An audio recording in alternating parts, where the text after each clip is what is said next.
Well, thanks for coming out tonight, everyone. We're still figuring out the best way to do hybrid. Um, so if you're online, probably the best thing for you tonight, if you have a question, we'll try to leave some time at the end for some Q&A. You can frankly, this is gonna be really informal. Um, Google and Wikipedia know a lot more about things we're talking about than I do. So I will share what I know, and you can fact check me on the spot if you want or later tonight, okay? Um, but if you're online, probably the easiest way to ask questions would be in the chat box. And then Cynthia's here. She can make sure I see the questions or ask them on your behalf as well. This is a good turnout. This makes me feel good. So it's great to see that you're here tonight. Let's start with a word of prayer and we'll jump right in. Gracious God, thank you for this opportunity. First of all, just to be together, for the technology that allows some of us to come and to be in person, but others to join us from wherever they might be. As we look back on this trip, and really more specifically on the life of the Wesleys and the early Methodists, show us where it is and how it is that we might be able to learn from them, the legacy that they handed off to us, and frankly, our various ancestors as we make our way towards All Saints this Sunday. We know that there are many folks between the Wesleys and to us today that helped to pass on the faith, that were courageous, that took risks, that were willing to break or bend the rules in order that we all today might be here talking about your prevenient grace and your justifying grace and your sanctifying grace that is indeed for each and all of us, for every one. We ask that your spirit would continue to be here in this place, be with each of us. We all come tonight, or whenever it is that we might be watching, with hopes and dreams, with worries and anxieties. We pray that you will continue to move in each of those situations and places, and that your spirit would come into this place. And as a good Wesleyan or Methodist would say, that our hearts would leave tonight strangely warmed by how we have experienced your presence with us. We love you, God, and we give you thanks that you love each and all of us. It's in Jesus' name that we pray together. Amen. All right. So again, tonight will be pretty informal. I'll do my best. Those that are with me and other things like time with the preacher and other things know that I like to talk. And so I'll do my best to wrap us up. I don't know, we'll do an hour or so. I know that there's trivia tonight that some folks want to get to as well. If you need to leave at any time for whatever reason, please feel free to do so, okay? This is being recorded. So particularly those of you that are online on Zoom know that if your sound's on and the camera goes to you, then you would be featured in the recording. Same thing with you all. Some of you are on camera, and so just be aware of that. Okay. So tonight is really just to talk a little bit, share. I'm gonna mostly just share pictures and talk. It's like an old school slideshow, if you will. I don't have a clicker. I have this clicker, so I will go through it here in just a second. And we'll just kind of go chronologically through the trip that we took. So generally every year, COVID did its thing, and so that wasn't the case COVID year. But generally every year, I don't know how long it's been going on, but there's a program called the Simpkins Trust that was put together by Methodist laity. I think further north, that's not really saying much since most is further north here in our conference, but that when they passed away, they left a foundation so that clergy and their spouses, if they were married, would be able to take a trip to England to study some of the historical sites associated with Methodism, with early Wesleyanism. So when we talk, if I give you knowledge you already know, just bear with me, so because try to get everyone on the same page. But so we're talking about the 1700s mainly, when the Methodist movement was happening in England, which is where it happened. And we're going to talk a lot about the Wesleys, John Wesley and his brother Charles, and some of their parents and family members. And so the idea was to take clergy over to England to see the various different sites historically, and then to be able to come back, share like this, but also to be able to kind of, what are the lessons? This is my take on it. What are the lessons? What did you learn? How does that apply again to 2023 in South Florida? And so we went the day after, actually we went on Labor Day. We left on Labor Day, early September, and got back so Monday, arrived in London that morning on Tuesday, and then left the following Wednesday. So we were there about 8 full days. And we went all over. So let's jump in. So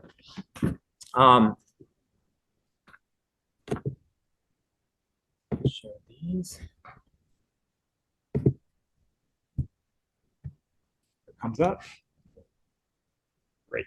I think unless somebody knows how to make that bigger full screen, I think that's about as big as we'll be able to get it. So we arrived on a Tuesday. We quickly drove, or slowly drove, but to a little town, and I'm not going to pronounce this correctly. So if somebody knows how to say it, then that'd be great. But Inglesia Brook, which is a very rural area. Yes, no, maybe. Okay. And this was our first site, and we went to a primitive Methodist church, offshoot of the early Methodists. And so I probably should clarify that from the beginning.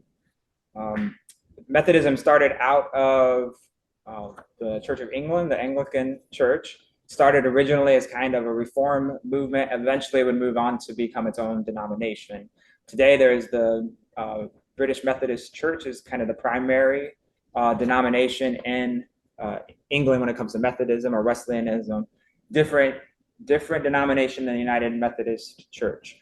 And so lots of churches or Methodist churches around the globe are their own independent, own system. Versus United Methodism we have here in the US, as well as parts of Africa, Europe, and the Philippines. So different systems. So Pastor Pay and I wouldn't get a phone call from somebody in England saying, hey, come serve one of our churches. We could get that phone call, not likely, but could get that phone call from somebody in the Philippines as an example. Hey, come serve a United Methodist Church in the Philippines. Now we could figure out how, if we did get that phone call to serve, and there obviously are ways that we could make that, but it wouldn't happen as easily. So just that little bit of difference. This is primitive Methodist, which I frankly had never heard of until we were on the trip. And it was, I believe, again, this is a fact check this, but this is, it was lay led, and the role of laity was important in the primitive Methodist Church. This is one of the first churches in this particular town, which is what we got to see. Just wanted you to see some of it. You'll see the English countryside. This little town is very rural. There we go. It's being slow.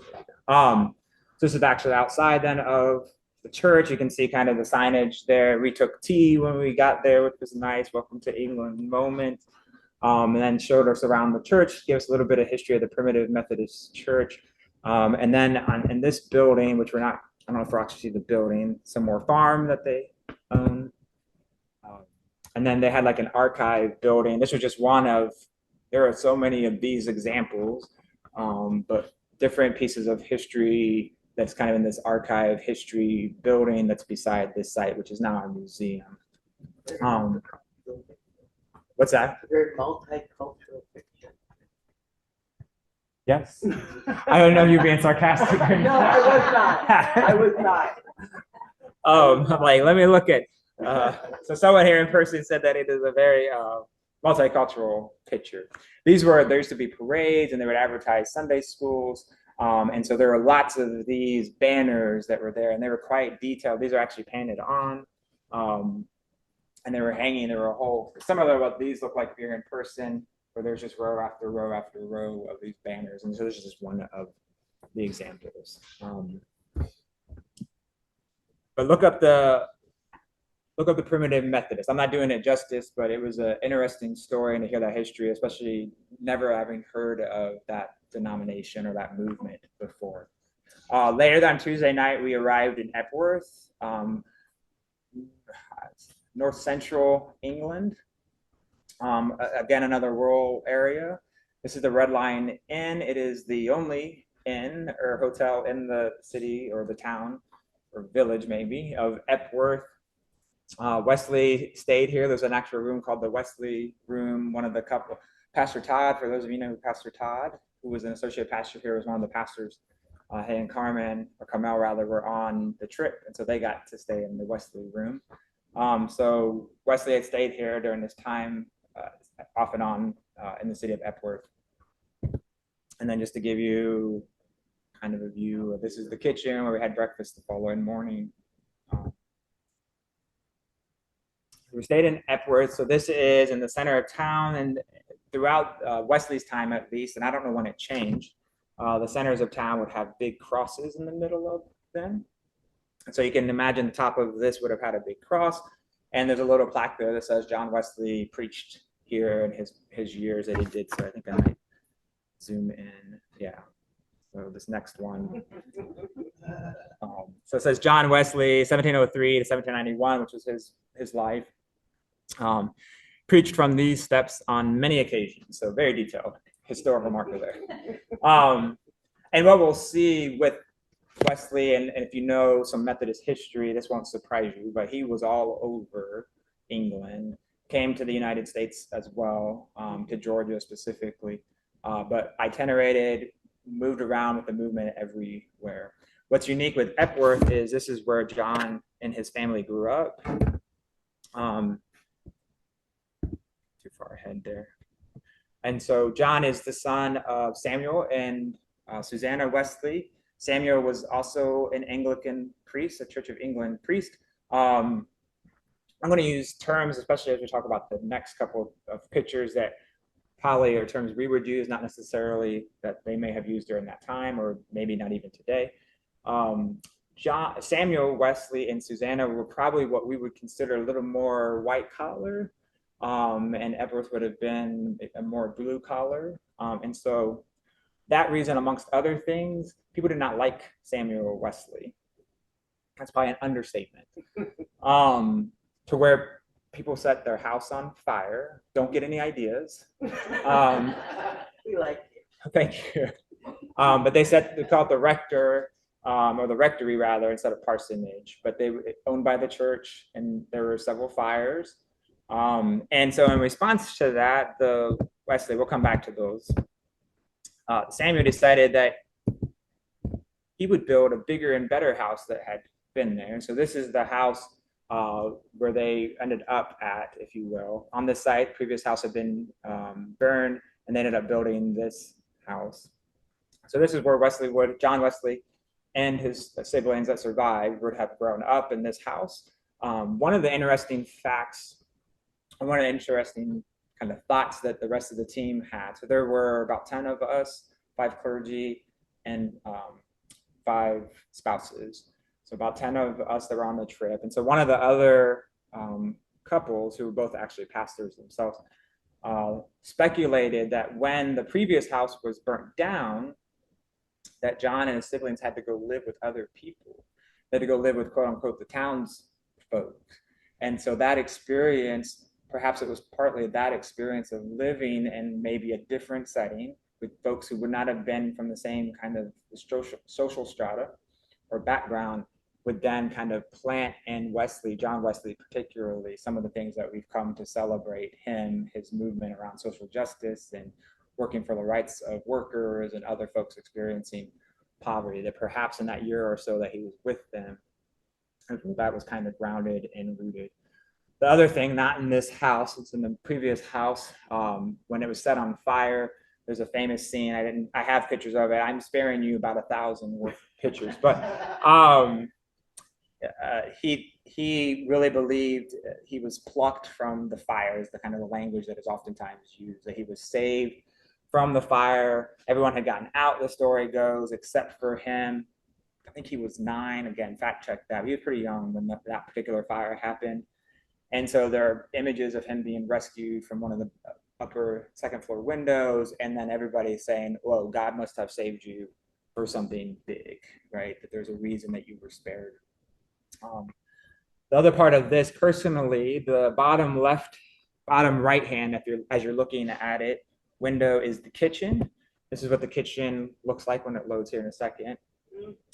Susanna Wesley. So Samuel liked to write books. He was an academic. He was a priest. He would travel back and forth from London and other places. And he wasn't liked. And so Susanna began to teach Bible studies. This legend goes that there was an associate pastor who was there filling in for Samuel Wesley, and people did not like that pastor's preaching and thought it was rather dull. And so Susanna on Sunday afternoons would hold essentially a Bible study, and they would sing songs, and people from the community began to come. And it was so packed that people would sit outside of the house on the lawn to listen to her. You can imagine that in the 1700s, let alone if it were the 1700s, even today, people probably wouldn't be very happy about that. But that associate pastor began to complain that, hey, Susanna's attracting all these people and they're not coming to hear me and so forth. And so on, eventually there was some communication where Samuel was told, sorry, again, 1700s, essentially to tell Susanna, stop doing that. And Susanna's response, you should look this one up, was essentially like, I will stop, but you're going to have to answer to God as to why you told me to stop teaching and essentially preaching and leading these Bible studies, and why these folks aren't now able to hear, the good news, if you will. I'm paraphrasing. Previous church I served in Denver, we did a Women of Methodism worship series. And so I told that story. That story was powerful. So to be able to sit in that room and imagine people coming and listening to her was pretty cool. That's the house they grew up in. That's Epworth. The other pictures that I went over quickly, and I'll go back to them. Again, these are in kind of the order that we saw things, so not chronologically as far as when things happened. Epworth, of course, at this point, part of its tourism, if you will, is the Wesleys. And so this is the actual church that Samuel Wesley would have been the pastor at. Parts of this building, I believe, are from the 1200s. And so we got to go and look and take pictures and got a presentation of some of those sites. These are just random photos, give you an idea. There will be lots of cathedrals in these pictures. This is an actual chair that Susanna had, and I think they talked about the wood on the bottom rotting and getting cut off and things like that, so it was shorter than some of the others. This is the font that the Wesley's brothers would have been baptized in. And so I put that one in there for those of you who know Todd, Pastor Todd. So that's an outside view just to give you some perspective. This is Samuel Wesley's grave. I don't know about you, but if you set my house on fire, even though you all own the house, I don't know that I want to be buried outside of Christ Church if that were the case, right? But we're told that it was the right. I think I asked that question, like, really, does Samuel want to be there? I think the story that our tour guide and others said was it was almost, we try to clean the language up, but it was almost like priests had the right to be buried at their churches where they served, and this was kind of like his final stance of like, too bad that this is my privilege, I'm going to be buried here. Later on, there were still continued fights with the Wesleys, and John would come, the legend says, John Wesley would come later on and preach on top of the grave, because he would say, this is my family's, and I have a right to be here, and you can't keep me from coming and preaching here. So just think already some of the ways. So this is one of my major takeaways. Some of, I don't know, defiance or attitude or courage, you could interpret it as, but we can already see that the Wesleys had to different authorities or to different people that we don't always, at least in my opinion, we don't always talk about, even with connection to them, or we don't talk about with how we might lead or how we carry ourselves. Not saying that necessarily we need to do it quite to that level, but I do think it's one of the things that we don't talk about as much. One of my observations throughout the trip was we have softened a lot when it comes to the Wesleys and frankly the Methodist movement. We have made it much more comfortable for us now, which is probably a natural thing hundreds of years later. So after the rectory, again, these pictures are in chronological order, not in any type of other order. So this is how we went. So this is in Coventry, England. We made a stop here later this day. So we only spent about half a day in Epworth. And then we made a stop in Coventry. I wanted to include this just in our presentation. This was one of the more striking things for me to experience. I had not been, I should probably preface that or explain that. I had not been to England prior to this. I have traveled outside of the country just 3 other times, but specifically to Africa, 3 different African countries. I did have a long layover at Heathrow, where we did go into the city. And so I'd seen the outside of Westminster Abbey back in 2015, but no other part of England. It was really my first time going there. And so this is a picture of one of the cathedrals in Coventry that had been bombed during the bombings of World War II. And for me, that was pretty striking. It was kind of like, oh my goodness, to put yourself immediately kind of in that situation of what that would have been like. And so we toured around it, looked around it. This is just a different perspective of it. This church, they have built, I'll have a good picture here for you to show you that.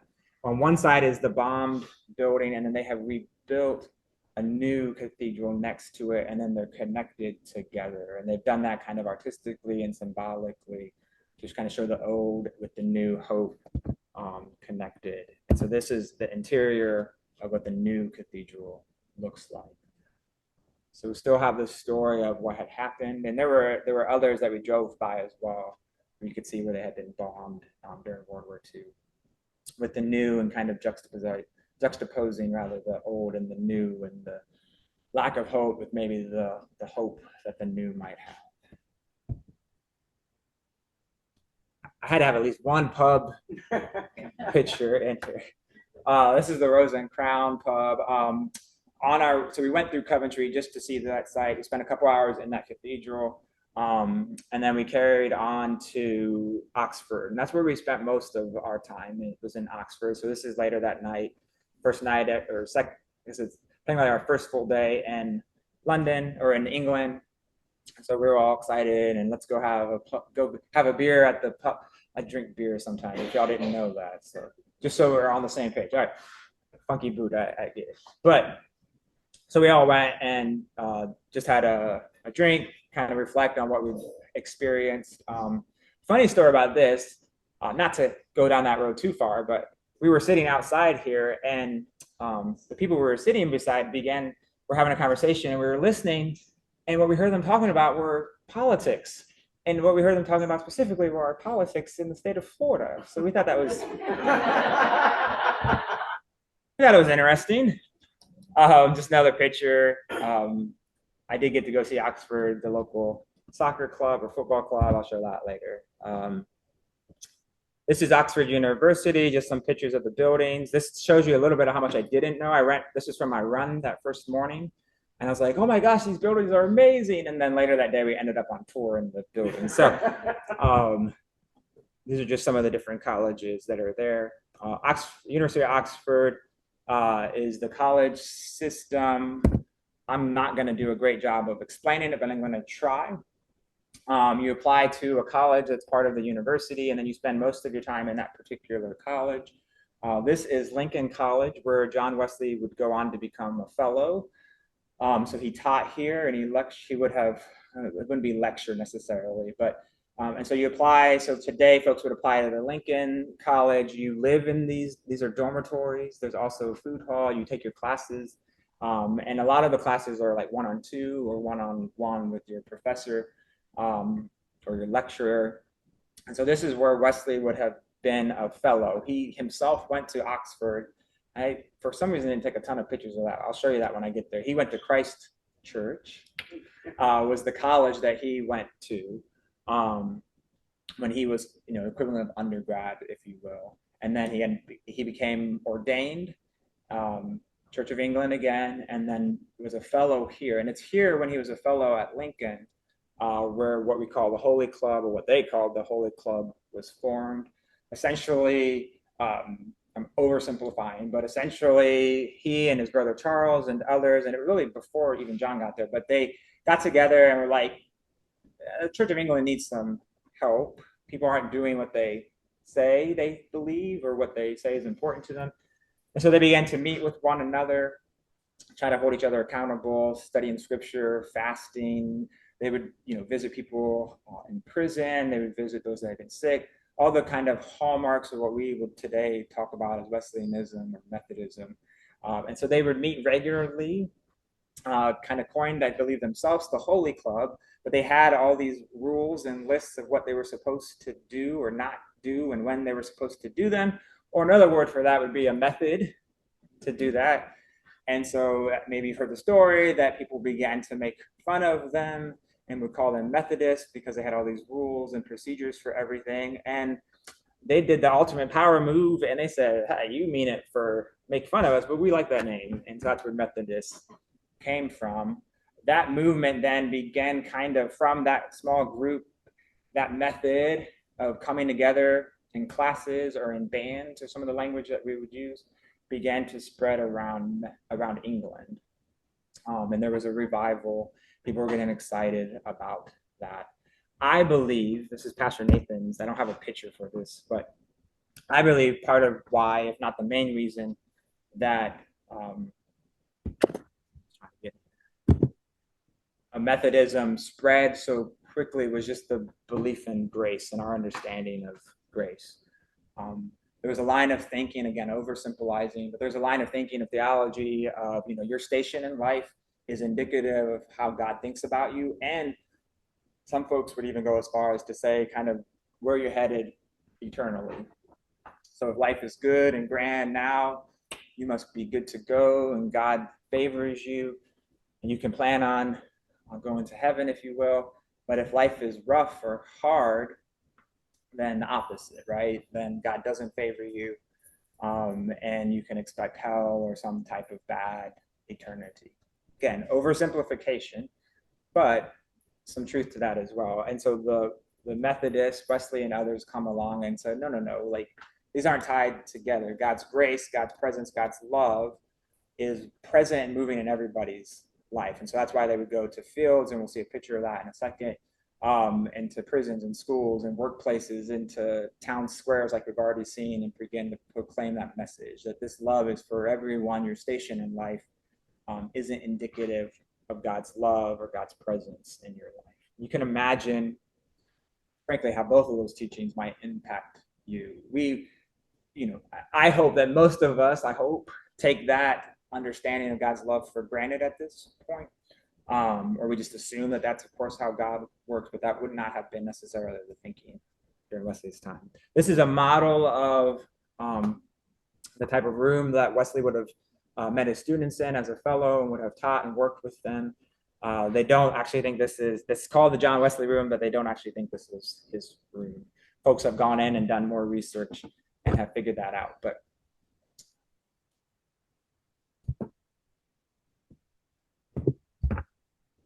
there we go. All right, this is the dining hall, essentially. Lincoln College is still a college, so this is kind of typical. I'm not a Harry Potter fan. No hate on Harry Potter or anything, but we were told, that Christ Church, I believe, actually is where part of Harry Potter was filmed. So if you're familiar with that movie or scenes that look like this, that's why that's famous, or now more famous. But it's pretty typical. So people that had been part of the college before, their pictures are here. You kind of see where the students would be eating. And so just as an example of that. This is Christ Church. This is a college.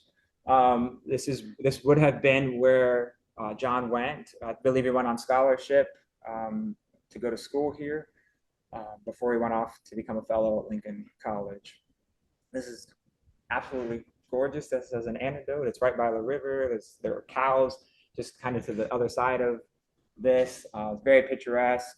It's so popular now that they have audio tours that you go through, and it's a college still. And so we went, I think, the week before students came back, but even so, they're like, there's students around here, so like, shh, be quiet.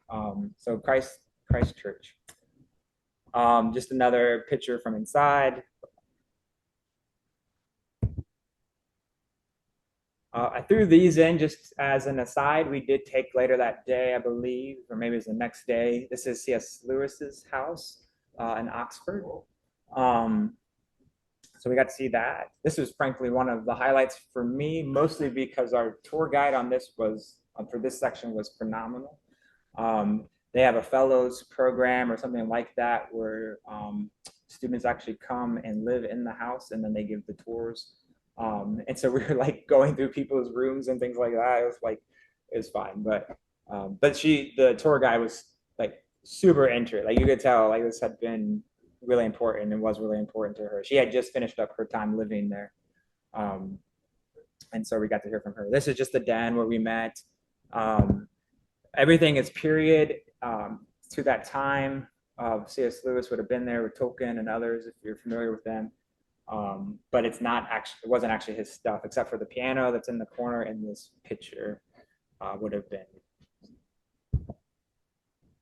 I had to get in just so you can see an example of a beautiful countryside. This was from one of my runs that I stumbled upon. The one day, I don't think in this one, there were deer out there. It was very beautiful. So this is in Oxford still, just around the corner from where we were staying. More pictures from, oh, this is, oh, sorry, no, now we're in Bristol. So even though we were stayed in Oxford, we spent part of a day in Bristol. Bristol to me was the most impactful. Bristol was, for all intent and purposes, especially during Wesley's time, it was a sea town. It is a sea town. It's a working blue collar type of town. The Wesleys specifically went there because of that background and taking the good news of God's grace out to the folks in Bristol. So we went there early that morning. This is outside of Charles Wesley's house. So Charles Wesley, younger brother of John. You may or may not know, Charles is known for his hymns, wrote thousands of hymns. And so he and his family lived in Bristol. I don't believe that John actually ever lived long-term. That might not be true, actually. Anyway, I know Charles Wesley did, and I'm questioning myself because of the next slides. But so this is outside of their, out of Charles Wesley's home.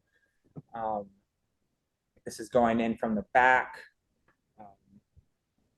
Just shows the years. Charles Wesley lived there from 1749 to 71. So he lived in Bristol for a long time. I had to show this because there was a harpsichord. No, it wasn't Charles Wesley's harpsichord, but we ended up singing and it was fun. And I got to play Hark the Herald Angels Sing, which is a Wesley hymn. And so we got to see all the different rooms and just get to see where he was. This is from what's known as the New Chapel. Make sure I say that right. In Bristol. Essentially, they were meeting in different places, and there were so many of them, they wanted their own meeting place in Bristol. And so they built this. This is where folks would come. The benches that could move. You could do it as a meeting house or for worship or whatever it might be. And so we can kind of see just the impact, the kind of the excitement, the impact that people want to get together and receive this message and be cared for and so forth and so on. There's daily communion there. I think the next picture is of us. Maybe it's further down. We'll get there in a second. Is us taking communion, which is pretty cool. The story with this picture is, I don't have it here in the slideshow, but that pulpit, if you could imagine kind of looking out in front of it and up is a window. And the rumor is that John Wesley would stand in the window and look down on people as they were preaching to determine if they could keep preaching or not. It was his way of peeking down on you. So that, no pressure there, right? So then, and the upstairs of the sanctuary now, the building now is a museum. And to me, that was the most impactful. I thought I had more pictures from upstairs. It's a typical museum, but this is just an example of it. And so each area of the museum had different little rooms, as museums are apt to do, but it would have different topics that John Wesley particularly would preach about or speak about. And then it would have quotes from different sermons of his. And I don't know the right word, shocked, surprised, enthused, encouraged, I don't know, out of all the topics that were lifted up. And what I've said to folks since then is either John Wesley was way more radical than we talk about, or whoever made this museum is way more radical. And it might be both. But so this is a display around slavery. and abolishing slavery, and some of the words that Wesley had about that. He published a pamphlet on that, spoke about it. There were conversations he had or correspondence with Wilberforce in England about slavery and abolishing it. But then there are other present. I mean, this is a quote that kind of gives you a taste of that. It simply says, "In seeking happiness from riches, you are only striving to drink out of empty cups, and let them be painted, and go to ever so finally they are empty still." And so there's presentation on poverty, there's presentation on unions, there's something about animal rights, which vegetarian pastor loved to read. There were things on the environment, like things that we would say today, like, ooh, we would start labeling. I won't do that here, but we would label him with different words today, or some people would label Wesley with different words. And it really, to me, was why, and I think that would be a question, we can answer it together, but what has happened that we're, at least some of this was new to me. I knew about his outspokenness on slavery for sure. But some of the other things I wasn't as aware of. And why is that? Why should we care about that? Why does that matter? What do we do with that? What does it mean that he was willing to speak out on these things? And are we willing to speak out? And how do we on these various topics? Before I jump into this slide particularly, our leader, so we had another pastor who's kind of leading our group. She made a point of having us go to Bristol, and then later on we went to Bath, which is a resort town later that day. I'll show you a picture or two from that, or maybe the next day. But she was trying to show us how Wesley would go to those who were wealthy and ask for money and almost kind of shame them into giving money, so then they could go back to New Chapel and to other places to help fund the work that they were doing, and how he had to be able to move in and out of different type of social circles and be able to relate to people to be able to do this type of work. I would say other clergy have to do that today, and we all have to do that in a different way. But she was trying to make us, what would that look like? What, if you're preaching this sermon about, literally about people, then later you're going to go and ask them for money. How do you work those relationships? What does that look like? John Wesley was very good at that. This is, you'll see here, this is Thomas Coke, the father of Methodist missions. Coke would come over to the U.S. as well with Asbury. And John, this is where kind of the rule bending, right? A great example of that. John decided, probably the Church of England and the United States that has just left England and now has formed its own country might not work out that well, but the Methodist movement, like it was in England, was also catching on significantly here in the colonies and then eventually the United States. And so we formed a different denomination here, which is the Methodist Episcopal Church.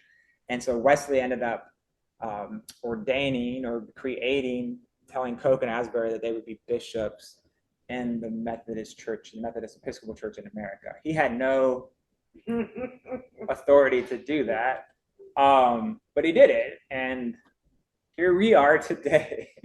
But it does make me, and I think it should make all of us ask, like, what authority did he have to do that? Where did he get his authority? Does that matter? And then where do we get the authority that we have to do what we're doing or not doing? There's certainly, as I probably don't even need to point out, but there are certainly other United Methodists today that would say some of the things that we're doing, particularly around our Rainbow Alliance and being a Reconciling Ministries network, that would say that we are going beyond the authority that we have. We could argue otherwise, but there would be folks that would say, well, wait a minute, what about fill in the blank? And so how do we, again, more like think about it, we don't have to necessarily answer that today, but how do we make those decisions? When do we make those decisions?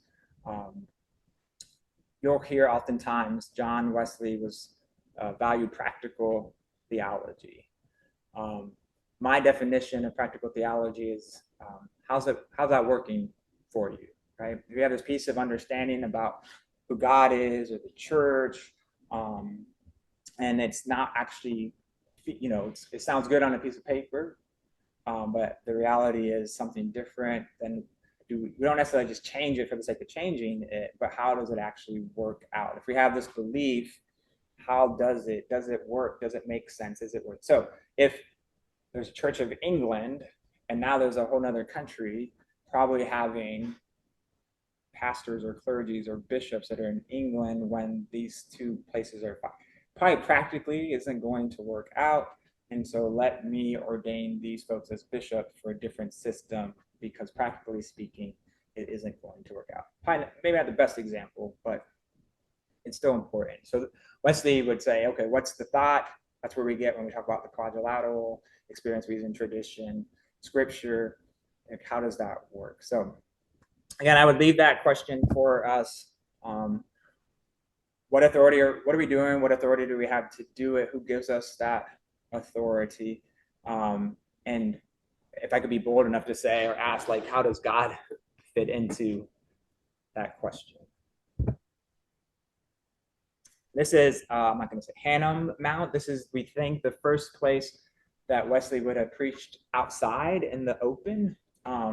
Apparently, for as courageous as at least I feel like John Wesley was, he was nervous about preaching outside and needed convincing to do that. I believe it was George Whitefield, one of his close friends, who was also part of the Holy Club, who convinced him that that would be a good idea. You can reach more folks. You can go to people where they are. Another lesson for us to continue to learn, go to where the people are instead of expecting people to come where you are, which the early Methodists did really well. They went. They got that great commission of go, right? They understood that. So this is that side. It's a little park now. This is a pulpit that has been built to kind of resemble maybe where he would have preached from. There are different plaques. There are plaques everywhere in where we saw anyway, to just give you an idea. And that became one of the staples of Methodism was the open field preaching. This is Bath, just to give you, we went to Bath later that day. Again, that juxtaposition between Bristol, which I found interesting, but I don't know how deep we'll get into that. But even our tour guide in Bristol talked about kind of the neighborhood. It felt very coded language even today. So then hearing what it might have been like during Wesley's time, of course, just kind of built upon that. This is kind of Bath. It looks like, this is the actual Roman Bath we got to go in to see, and just wanted to give you a glimpse of that. This would have been a resort town. People would have vacationed there. People continue to vacation there. Did get to go to a soccer game? Just throw that in there. We were supposed to go to Shakespeare's birthplace, and we were there during a very hot week, 90s, where the highs usually are hotels, except for the last one in London, did not have AC, and our bus AC broke down this day. So we got free time, and I said, I know where I'm going. So this is like, if anybody's watching Wrexham, welcome to Wrexham on FX, which is the soccer team that Ryan Reynolds, and the guy that everybody forgets, I'm forgetting his name. Anyway, they're like 4th tier soccer. This is like 6th, so not high soccer league, but it was fun. Now we've now made our way to London, so we're getting to, this is probably Sunday morning of the trip. How are we doing time? We're doing good. Okay. I will make sure to pause and ask questions. This is back in London, and this is on Aldersgate Street. So Aldersgate experience was an experience which still always blows my mind when I think about the story. John Wesley, throughout a lot of his life, really struggled with his faith and with whether or not we would probably say this idea of whether he was saved or if God accepted him or loved him. So he struggled with that. And for whatever reason, he went to a meeting, a Bible study, we would say today probably, in London on Aldersgate Street. And they were reading the preface, Luther's preface to the book of Romans. And as they were reading that, it kind of all clicked for John Wesley. And he said he had an assurance, his heart was strangely warm, and he had an assurance that he was saved, even someone essentially like him, which to me is like, oh gosh, if that's John Wesley's having that, what does that mean for the rest of us? And so this is a plaque or a statue remembering that, celebrating that. It was a museum. It's in transition now. It's behind here, the Museum of London. I don't know what it's planning to be, but this is the site where we think that meeting house would have been. When I was associate pastor in Tallahassee, I was in charge of leading the contemporary service. I preached there most weeks, and it was called the Aldersgate service. So extra special for me to be able to see that in person. This is now still in London. This is John Wesley Methodist Church. This is where Wesley would spend the last part of his life. This is outside in the front. We went to worship there that Sunday. Very diverse congregation showed up with folks that were visiting like us from all over the world. And then it also appeared that the local congregation was also diverse. And so we got to go worship there. And then we came back 2 days later there's a museum, and we went through the house where John Wesley lived, which would be right over to the right. You'll see a picture of that in just a moment. Across the street from this is cemetery. His mother is buried in that cemetery. Susanna. Got to go to see Arsenal, which is my favorite soccer team. Not play. That would have been amazing. We went and saw the tour. This was later that day. We had Sunday night free, and we got most of Monday as a free day. I will not show you all the pictures. Monday, we went on a tour of one of the local canals. We went up to, I'm blanking on the location. Camden, thank you. There's a television show that we watch on Apple that takes place in Camden. So we went and saw the sights, if you will. On Tuesday, we kind of regrouped. We went to, going too quickly, St. Peter's, and then we would go to Westminster Abbey. We also went to a large palace earlier on Saturday. You can kind of see where my interest was by the pictures I'm showing you. I took lots of pictures of the different cathedrals. We saw a lot of cathedrals. I think the most, besides the age, maybe stereotypical American in that sense, besides the age of these cathedrals that we saw, which, many, 1200s, 1300s, very old places, it was just the decorations, the symbolism, and lots of people that are buried in these different places, where you're literally walking over graves and imprints and things like that.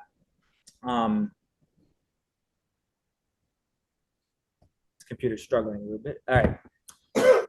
We did end up at Westminster Abbey. It was like our last kind of major thing that we did. Share with Pastor Payton and others. Like Westminster Abbey for me was a struggle. I struggled with throughout the trip, kind of the role of the church and the role of the monarchy, and how they interacted with one another or didn't interact with one another. We ended up I forgot about that. These are important. So I'll get back to Westminster Abbey in a second. So we went back to John Wesley's house. So this is where he lived.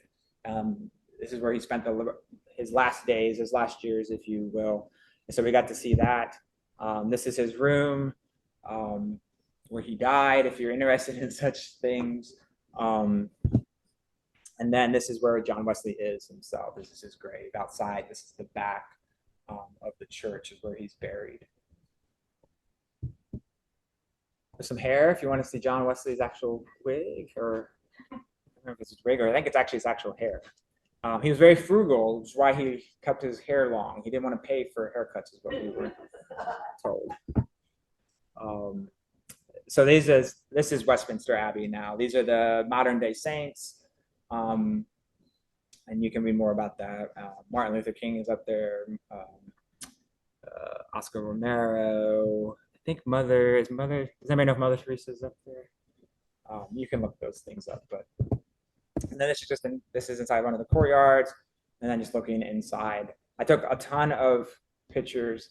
I think part of why I struggled, probably lots of reasons, but it didn't feel like it didn't feel very sacred. It didn't feel like a church. I mean, it felt like a museum. there are folks here that are buried at Westminster that professed other faiths besides Christianity or no faith at all, which I think is fine. But I left wondering, like, did these folks actually want to be buried in a church? Like, how would they themselves feel about that? I don't know those answers. But it almost had a feeling of, I'm going to this church to see this grave or to see this person or see their final resting place. I've shared with others, this was, I was going to another culture, right? I was going to a different place. And so trying to walk that line between, when do you ask questions? When are you trying to learn more? Versus, like, do we have a role or responsibility to say, like, I don't know about this. Again, I had not visited, so I don't know if this is a good enough example, but I've been to South Africa. There are certain places that we visited in South Africa where it was kind of clear, like, yes, we're at a place now where we can all agree, or at least most of us can agree, apartheid is a bad thing. Racism is bad. And we can go and say in South Africa or anywhere, like, yeah, maybe the Dutch Reformed Church or other churches that were involved in apartheid, made some mistakes. It didn't quite feel that way, at least in my experiences, to be able to say, like, maybe the Church of England could have done some things differently in the past. And so trying to find that line for me is difficult throughout the trip, of being able to say, like, yeah, there's some good stuff as always, and maybe not some good stuff, and which things are culture and just different from my culture, and just because it's different doesn't mean it's bad, or which stuff maybe isn't that great and we should talk about. That was one of the areas I wish we had had some time to kind of debrief and talk about together. We did not get that opportunity as a group. I kind of wanted to know, what role does the Methodist Church play in the public sphere today in England? I don't know that answer. And local, whether it's local politics or politics related across the country or in Europe with Brexit and things like for what, and we just didn't have those conversations. So those have been things I would have liked to been able to go a little bit deeper in. For me, let me see if there were any other things that we haven't chatted upon. I think those are the highlights. I got it in under an hour. Woo! For me, it really is. I left. I think I've emphasized that already, but I think the 1700s and on horseback and going from city to city and the risks and even some of the defiance and we're going to go and share this message, whatever the cost is going to be. And they messed up. I mean, we go up to St. Simon's and Savannah and hear about not highlights of John Wesley's life. His time here in the U.S. was left a lot to be desired. We'll say it that way. And there are different, you could talk about, his personal life and things like that. He was human like the rest of us. But when it comes to the work they did across England and really here eventually in the US and the impact that they've had obviously on, and we're here in large part because of them, and the risks that they were willing to take, where they showed courage, the willingness to color outside the lines. It left, there was a story, I think in Bristol, where he was like pelted with fruit and rotten fruit and all types of things. And it was from other clergy. Like, get out of my town. You're not supposed to be here. Why are you here? You're causing trouble. We like how things are now, and you're trying to challenge the status quo. And so it left me going, like, what do we still do that, or how do we still do that, and what has changed? Have we gotten too comfortable, right? We talk about comfort here a lot in that 70-30. And what does that look like for us today? And how does reform? And there were reformers. And so how does reform happen? First, you have to believe that there needs to be a reform, but I won't preach tonight. But I did leave with that. Like, what is our equivalent? Are we doing that? Have we, has the torch been handed off in an appropriate way, or has it been dropped, or have we dropped it? How do we pick it back up? Um, this is one of their sayings. I got this little tea cloth. Folks online, you can't see this. I'll try to hold it up here in a second. This is you. I hope that you've heard some version of this. Do all the good you can to all the people you can, by all the means you can, at all the times you can, as long as you can, in all the ways that you can. Again, do all the good you can, to all the people you can, at all the times you can, by all the means you can, as long as ever you can, in all the ways that you can. And Wesley, we can get some of the spouses by the end of the trip are like, okay, John Wesley, I get it. Like, I get that. But he, 1703, I believe he was born and died in 891. I wrote in my other book. He lived much longer than most folks during his time would have lived, but throughout his life, really, we can see evidence that did he get it right all the time? Of course, none of us do, right? And that'd be a reminder to ourselves. Even John Wesley had a bad appointment one time, right? Like, it didn't all go right all the time. But he, throughout his life, really just seemed to try to live out what I just read, right? And to all the people, do all the good you can, wherever you can, however you can. So what does that look like for us? All right, I'm going to pause. Are there any questions? What questions do you have, or thoughts? I have one question. Yeah. Or a thought. I'm still fascinated by that picture in the beginning. What was the story behind that picture? Which picture? I'm sorry. The multicultural one I made the comment on. One of the banners. Yeah, I don't know. The actual story of it, yeah. I don't know. It would have been from one of the local primitive Methodist churches, likely Sunday school. I mean, did you notice? I mean, there's an Asian person, a Black person, an Anglo, and an Hindu or whatever on the thing. That's what caught my eye. This might be revisionist history, but I mean, that sounds like Jesus loves the little children of the world, right? And those were usually related to Sunday schools and advertisements, or they would use them in parades in their communities. And so maybe it was trying to bring that song to life, but I have no idea when that song was written, if that's accurate. But probably that idea. But yeah, I don't know that specific story.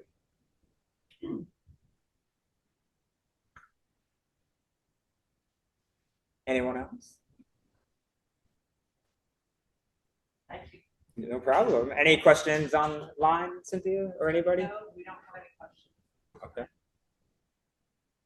All right. I do have another question. Sure. About the father, Samuel. Yes. Who appointed him to go to that town where they burned him out more than once? I mean, I personally don't think I could have stayed with my family. We'd have just that story gets out of there. Even crazier because it would have been the bishop, whoever was, I believe it was the same type of system. So the bishop would have appointed him there. And he stayed there, I think like almost 20 years or around 20 years. So he stayed a long time. I can understand them obviously loving his wife. Obviously the caste separation is England. But why would they still go to church on a Sunday? I would.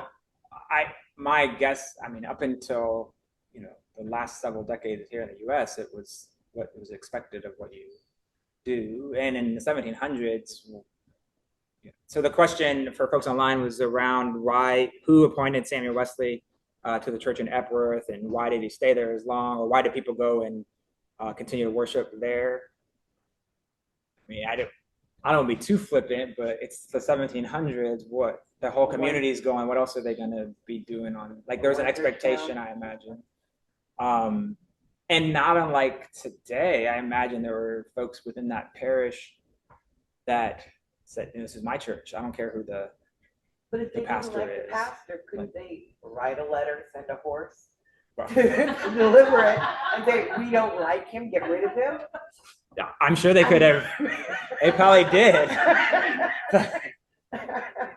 I think, from what I can tell, it was a battle of wills, right? Like, I'm going to stay here and we don't want him, and I'm still going to stay here and we don't the part that I found like appalling was, the house was owned by the church, and so they burned it down, and then the Wesleys rebuilt it with their own money, and then still didn't own the house after. Again, if y'all come and burn the parsonage down, I'm out. We like you. I'm just saying, like, I wouldn't stay and be like, oh, okay, Alicia, let's go get a mortgage and build the house that we wouldn't qualify anyway because the church, but you know what I'm saying? Like, I don't understand either. I think it was, he needed a job. That might have also been like, this is the church you get. This is the parish where you're going to be. You don't have a choice. You get to stay there, make it work type of thing. I don't know. Well, and what you said about John after they burnt them out, and they already don't like me, and I'm going to send my children to go live with them. It's just like, no. But again, it sounds like God had a plan. John needed to see. Sure. I'm sure no surprise, there would be some folks that absolutely, you're here listening, right? And there'd be other folks that would not want to, there are going to be, I'm sure there are some folks that liked the Wesleys just fine. Right. And there would be other folks that didn't. How many of which there were, I don't know. But I think their options probably were less than maybe what they'd be today that we would think about it on both sides, right? The laity. So Samuel wasn't a circuit preacher.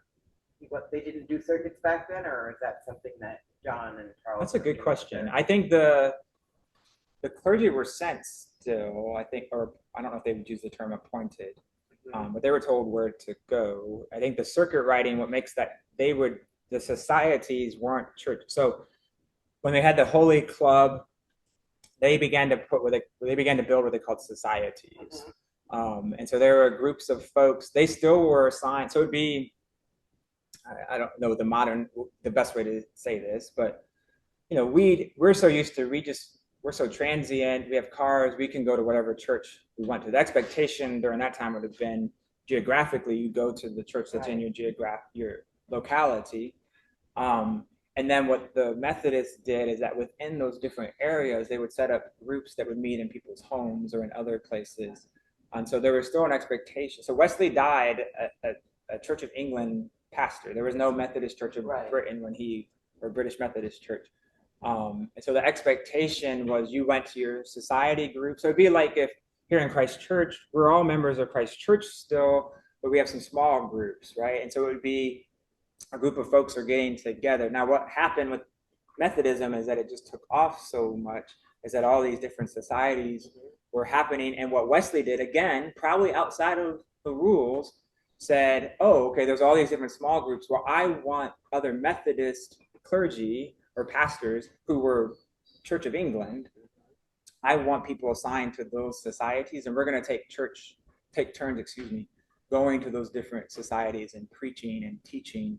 And so they ended up functioning kind of like a parachurch would be the language that we use today, which is why then other priests, such as in Bristol and other places, would get mad, say like, wait a minute, they're supposed to be coming to Christ Church, and instead they're going to your group at that person's house. And Wesley would have said they should have been doing probably both, I think is what he would, at least officially, would have said.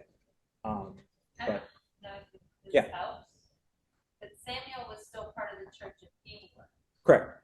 So that would have been a different kind of system than what became the system that we know as Methodism, which didn't come around until post John Wesley. Yeah. Sorry, I was certainly. Yeah. That off the top. So, your original question, Deborah, but so that's why Samuel would have stayed there probably longer, and then John and Charles, Charles was also ordained. They both operated within that same system, but they kind of went and made their own living within that. And so that's I don't know.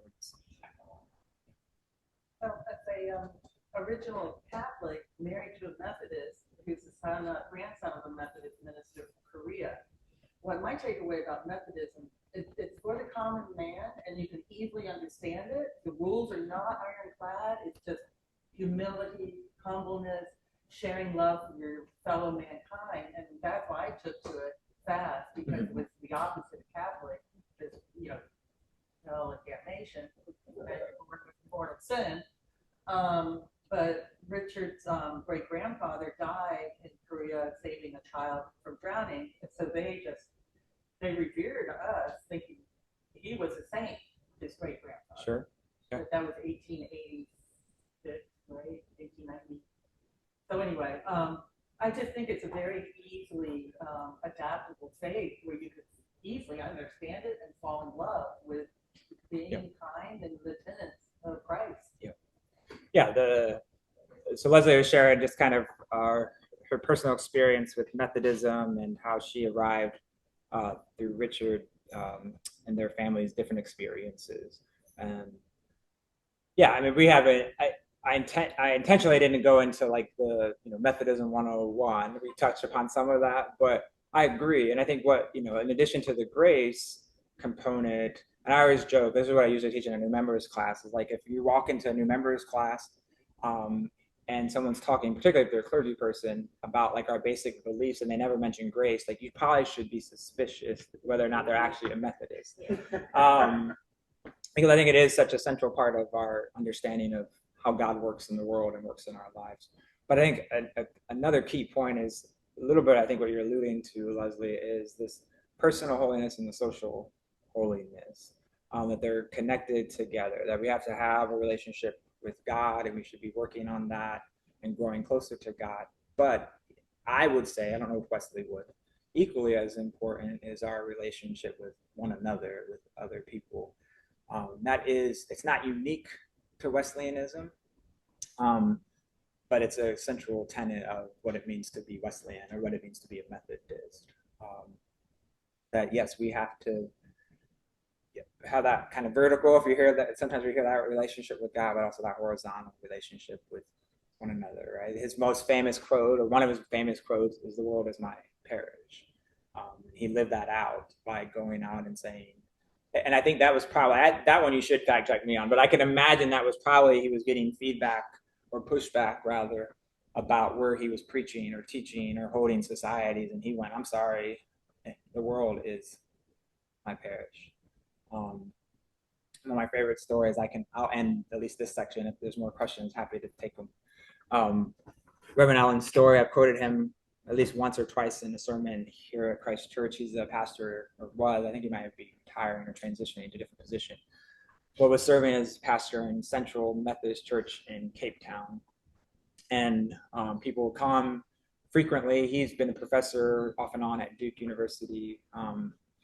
And people will come to South Africa and chat with him and talk with him and ask him that good old question we love to ask, especially us clergy folks, like how many members are in your congregation? And he would always quote, so he's part of the Methodist Church of Southern Africa, is his denomination. And he would say, well, it's about 8 million? How many, or billion rather? How many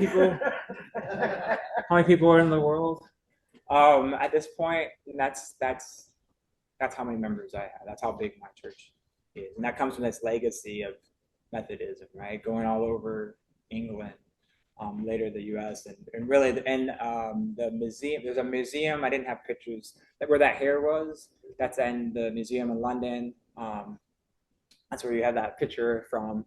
And there's a whole section about how Methodism spread around the world and the different places it was taken. And I think that's that living out of the Great Commission, frankly, but also this understanding that the world is our parish, that we are called and have an expectation that yes, what we do in these walls, literally or metaphorically, is important.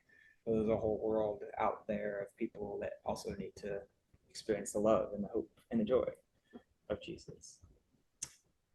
All right. Any other questions? I don't see anyone else. All right. Well, thank you everybody for joining us. Can we end in a word of prayer? Anybody want to end us in prayer? Willing to say a prayer for us? Talked about being bold and courageous, and now's a great time to practice that. I know you're like, you said that, Pastor Nathan, not us. All right, gracious God, we thank you for the legacies that we have inherited. We thank you that because indeed of other people's boldness, their courageousness, their willingness to go outside of the lines, if you will, that we have gotten to inherit so much and experience so much, that we've gotten connected to you because of folks, yes, like the Wesleys and Whitfield and others, but also our own, whether it's parents or pastors or teachers or uncles or siblings or grandparents or others that were willing to do the same for us. But as we go from this place tonight, whether we're headed home for dinner or off to trivia or to something else, we know that you go with us. May we take your bold witness given and modeled to us by Wesley and so many others, and may we take it out into our lives to do our best to share you and your love, your hope and joy in real and tangible ways that meet people where they are and help them to experience you and your grace. We love you, God, and we're grateful that we get to experience it as well. It's in your son's name we pray together. Amen. Amen. Amen.